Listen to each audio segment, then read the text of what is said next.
Tombstone is one of the most quoted westerns ever made. It gave us unforgettable gunfights, legendary performances, and one of the most iconic mustaches in movie history. But hidden behind every famous scene is a secret that most fans have never heard. And the person who understood that secret wasn't Kurt Russell or Val Kilmer. It was Sam Elliott, the man who played Virgil Earp. He knew what really happened behind the camera. He knew who was truly calling the shots. And once you hear his side of the story, you'll never watch Tombstone the same way again. To understand what Sam Elliott was protecting, you first have to know how close Tombstone came to falling apart before it was even finished. In 1993, Hollywood believed the Western was finished. The genre that had ruled the big screen for decades was fading away. Then came screenwriter Kevin Jarre, fresh off writing the Oscar-winning film Glory. He poured everything into a script about the Earps and Doc Holliday. It wasn't just another Western. It was detailed, emotional, and deeply rooted in history. The script attracted an incredible cast. Kurt Russell signed on as Wyatt Earp. Val Kilmer became Doc Holliday. Sam Elliott took the role of Virgil Earp. Bill Paxton, Powers Booth, Michael Biehn, Stephen Lang, Billy Bob Thornton, and even Robert Mitchum joined the project. But there was one important detail most people never learned. Kevin Jarre wasn't only the writer, he was also supposed to direct the film. It would be his first time directing a major movie. Everything depended on his vision. But could he really pull it off? Jarre was obsessed with authenticity. He wanted every detail to match the real Old West. Even the actors' mustaches had to be grown naturally and styled exactly as men wore them in the 1880s. The cast embraced the challenge. Those mustaches became a badge of honor. Everyone believed they weren't just making another Western. They believed they were creating the greatest Western ever filmed. Then reality hit. Directing a huge historical production filled with horses, crowds, gunfights, and dozens of major actors turned out to be far more difficult than writing it. Jarre quickly fell behind schedule. He struggled to capture the scenes he imagined. He reportedly wanted every shot to feel like a classic John Ford movie, but the production couldn't wait for perfection. Just 1 month into filming, producer Andy Vajna made the painful decision to fire him. At that moment, Tombstone should have collapsed. Half the movie had been filmed. The cast was frustrated. The crew was divided. There was no director, the budget was under pressure, and time was running out. It looked like the entire production was about to become another Hollywood disaster. But what happened next remained hidden for years, and Sam Elliott was standing right in the middle of it. The studio hired veteran action director George P. Cosmatos to replace Jarre. Officially, Cosmatos directed Tombstone. His name appears in the credits, and for years that was the story everyone believed. But according to Kurt Russell, it wasn't the whole truth. Years later, Russell revealed something remarkable. He said the producers actually wanted him to take over the movie after Jarre was fired. Russell had helped secure roughly $25 million in financing and had invested his own reputation in getting the project made. But he didn't want public credit as director. Instead, he suggested bringing in Cosmatos as the official director while he quietly planned the movie behind the scenes. Sounds unbelievable, doesn't it? According to Russell, every night he met privately with Cosmatos and handed him a complete shot list for the next day's filming. Cosmatos would then direct exactly what Russell had planned. Russell promised he would never reveal the arrangement while Cosmatos was alive, and he kept that promise. Only after Cosmatos passed away in 2005 did Russell finally tell the story publicly. Even more surprising, the idea of hiring Cosmatos reportedly came from Sylvester Stallone. Now the movie had a secret leader behind the camera.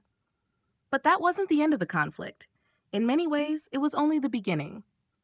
Russell looked at Kevin Jarre's original screenplay and reached a painful conclusion. There simply wasn't enough time or money to film everything. So he began cutting. Along with producer James Jacks, he removed around 30 pages from the script. Entire storylines disappeared. Characters with major roles became little more than brief appearances. The famous Earp Vendetta ride was dramatically shortened. The movie changed before everyone's eyes. Russell believed the story needed a stronger emotional center. He wanted everything to revolve around the friendship between Wyatt Earp and Doc Holliday. To make that relationship shine, Almost everything else had to become smaller. Even his own role wasn't protected. Russell repeatedly encouraged Jerry to give some of Wyatt's dialogue to other characters. He insisted this wasn't supposed to be the Kurt Russell show. Val Kilmer reportedly joked that Russell could even cut Doc Holliday's dialogue because he knew the character would still steal every scene. Other cast members accepted reduced screen time without complaint. Everyone understood they were trying to save the movie. Everyone, that is, except one person. Why was Sam Elliott the only one willing to fight? Sam Elliott played Virgil Earp, the oldest brother and the moral center of the family. While everyone else accepted the rewrites, Elliott reportedly drew a firm line. According to accounts from the production, he warned that if anyone cut a single word of his dialogue, he would kill them.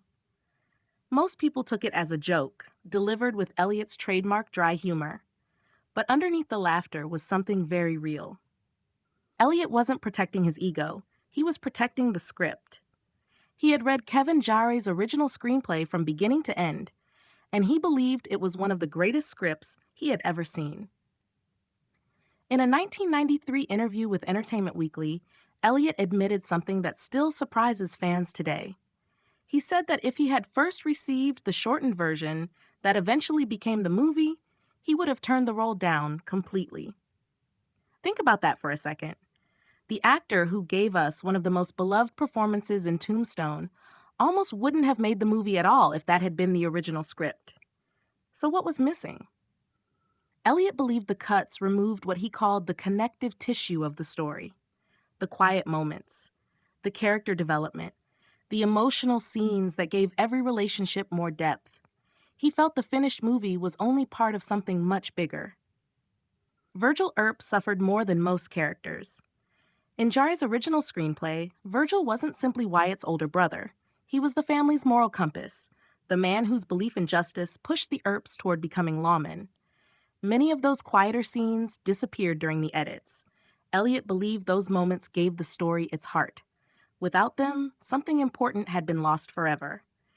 That created an invisible battle inside the finished film.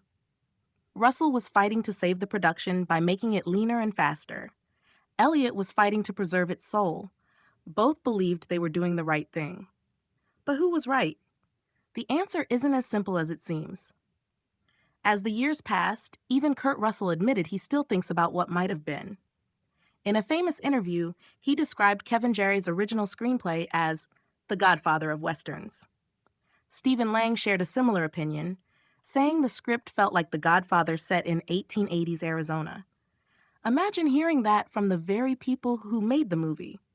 They believed the original version could have become one of the greatest films ever made.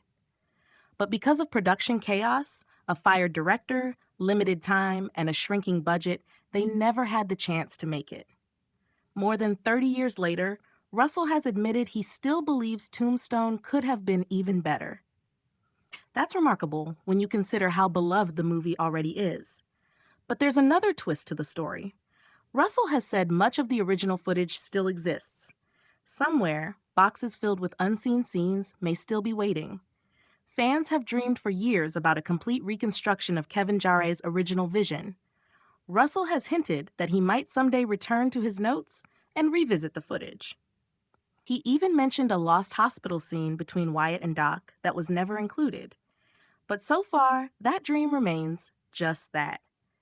Could the greatest version of Tombstone still be hiding in a vault somewhere? The surprises don't stop there. The movie almost looked completely different before filming even began.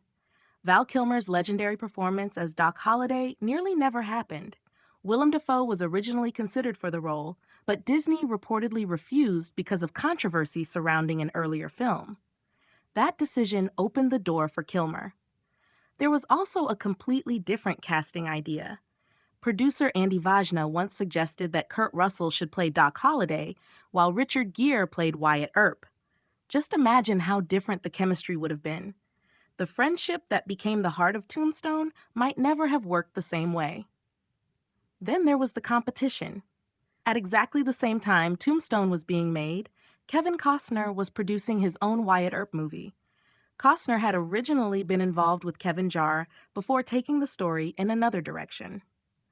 According to members of the Tombstone production, Costner even used his influence to make life harder for the competing film, including efforts that reportedly affected financing, distribution, and even access to authentic Western costumes. Somehow, despite everything, Tombstone survived. When the movie finally reached theaters in December 1993, it surprised almost everyone. It earned more than $73 million dollars and became one of the biggest Western hits of its era. Costner's Wyatt Earp, despite its larger scale, was widely viewed as slow and overly long. Tombstone became the movie audiences remembered, and that's where the biggest irony of all appears. The very cuts Sam Elliott hated may have been exactly what made the film such a success. Russell's decision to focus tightly on Wyatt and Doc created a movie that moved quickly, delivered unforgettable dialogue, and stayed exciting from beginning to end. Without those painful edits, Tombstone might never have been finished. Or worse, it might have become an overlong epic that audiences forgot. At the same time, Sam Elliott may have been right too. Hidden inside those missing pages could have been an even greater film. A slower, richer story filled with deeper relationships and unforgettable character moments.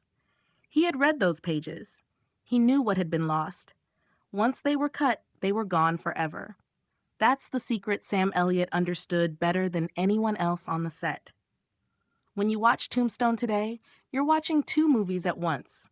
One is the fast, thrilling classic that audiences fell in love with.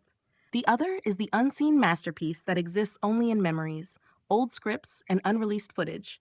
Every famous line, every unforgettable showdown, every iconic performance survived a production that nearly destroyed itself.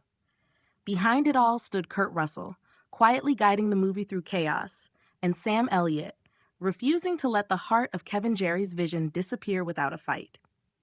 The next time you watch Tombstone, remember that you're seeing more than a classic Western. You're seeing the remarkable remains of a much larger dream, a movie rescued from disaster, reshaped under impossible pressure, and forever haunted by the version that never reached the screen. And somewhere, perhaps in forgotten boxes filled with old film reels and faded notes, the rest of that story may still be waiting to be discovered.